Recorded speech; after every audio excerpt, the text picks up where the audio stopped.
Bismillahirrahmanirrahim. Assalamualaikum warahmatullahi wabarakatuh. Selamat pagi, salam sejahtera bagi kita semuanya. Om Swastiastu, Namo Buddhaya, salam kebajikan. Yang saya hormati Bapak Wakil Presiden, para Menko, para Menteri, yang saya hormati seluruh ketua dan pimpinan lembaga yang hadir, yang tidak bisa saya sebut satu persatu. Bapak Ibu sekalian yang saya hormati,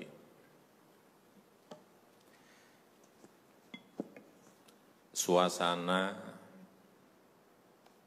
dalam 3 bulan ke belakang ini dan ke depan, mestinya yang ada adalah suasana krisis. Kita juga mestinya juga semuanya yang ada di sini sebagai pimpinan, sebagai penanggung jawab, kita yang berada di sini ini bertanggung jawab kepada 260 juta penduduk Indonesia.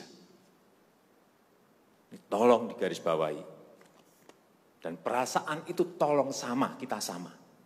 Ada sense of crisis yang sama.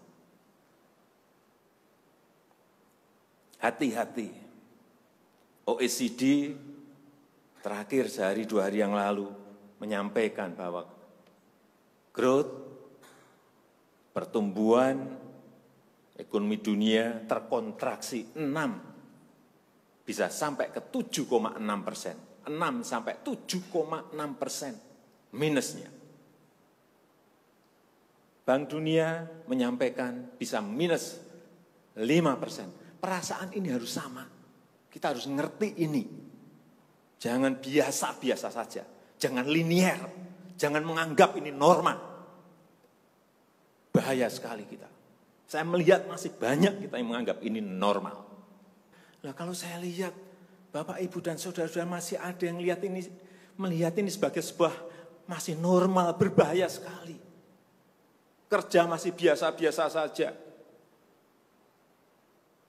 Ini kerjanya memang harus ekstra luar biasa, extraordinary. Perasaan ini tolong sama. Kita harus sama perasaannya, kalau ada yang berbeda satu saja sudah berbahaya. Jadi, tindakan-tindakan kita, keputusan-keputusan kita, kebijakan-kebijakan kita, suasana adalah harus suasana krisis. Jangan kebijakan yang biasa-biasa saja, menganggap ini sebuah kenormalan. Apa-apaan ini? Mestinya suasana itu ada semuanya. Jangan memakai hal-hal yang standar pada suasana krisis. Manajemen krisis sudah berbeda semuanya mestinya. Kalau perlu kebijakan perpu, ya perpu saya keluarkan.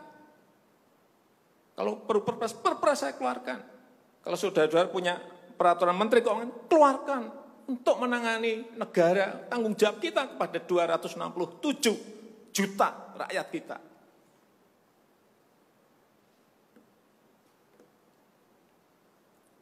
Saya lihat masih banyak kita ini yang seperti biasa-biasa saja.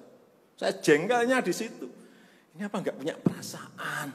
Suasana krisis.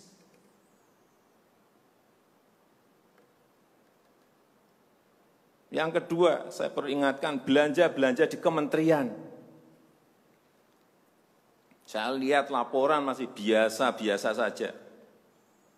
Segera keluarkan belanja itu secepat-cepatnya karena uang beredar akan semakin banyak. Konsumsi masyarakat nanti akan naik. Jadi belanja-belanja kementerian tolong dipercepat. Sekali lagi, jangan menganggap ini biasa-biasa saja. Percepat, kalau ada hambatan keluarkan peraturan menterinya agar cepat. Kalau perlu perpres, keluarkan perpresnya. Untuk pemulihan ekonomi nasional misalnya saya berikan contoh. Bidang kesehatan. Itu dianggarkan 75 triliun 75 triliun.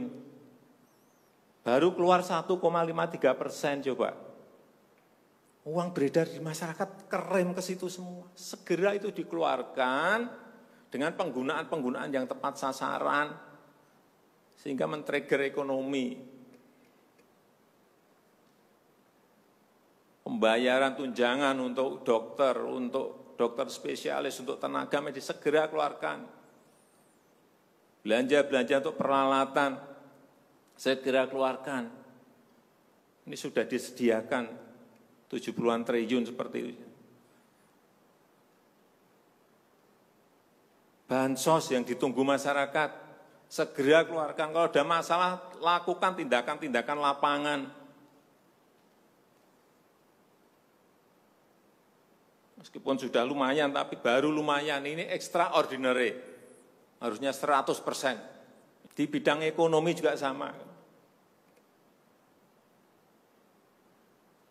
Segera stimulus ekonomi bisa masuk ke usaha kecil, usaha mikro. Mereka nunggu semuanya. Jangan biarkan mereka mati dulu baru kita bantu, nggak ada artinya.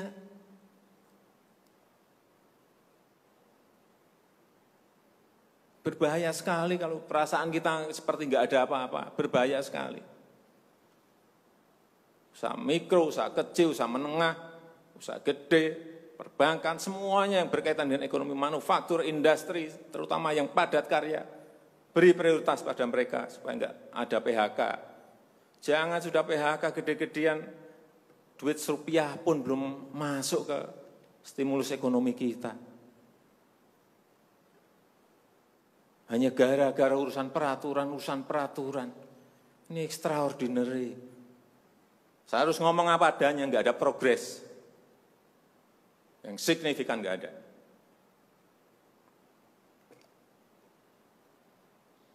Kalau mau minta perpu lagi, saya buatin perpu. Kalau saudara belum cukup, asal untuk rakyat, asal untuk negara. Saya pertaruhkan reputasi politik saya.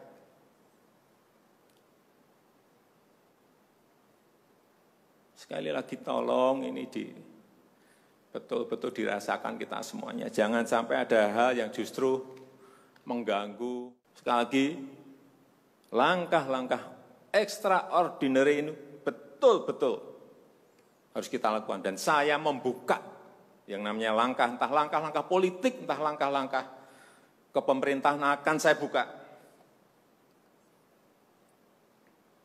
Langkah apapun yang extraordinary akan saya lakukan. Untuk 267 juta rakyat kita, untuk negara. Bisa aja membubarkan lembaga, bisa aja reshuffle, udah kepikiran kemana-mana saya. Entah buat perpu yang lebih penting lagi, kalau memang diperlukan, karena memang suasana ini harus ada. Kalau suasana ini tidak, Bapak Ibu tidak merasakan itu, sudah. Artinya tindakan-tindakan yang extraordinary keras akan saya lakukan. Saya rasa itu yang bisa saya sampaikan pada kesempatan yang baik ini. Saya betul-betul minta pada Bapak Ibu dan saudara-saudara sekalian, mengerti, memahami apa yang tadi saya sampaikan. Kerja keras dalam suasana seperti ini sangat diperlukan. Kecepatan dalam suasana seperti ini sangat diperlukan. Tindakan-tindakan di luar standar saat ini sangat diperlukan dalam manajemen krisis. Sekali lagi, kalau payung hukum masih diperlukan, saya akan siapkan. Saya rasa itu yang bisa saya sampaikan. Terima kasih. Assalamualaikum warahmatullahi wabarakatuh.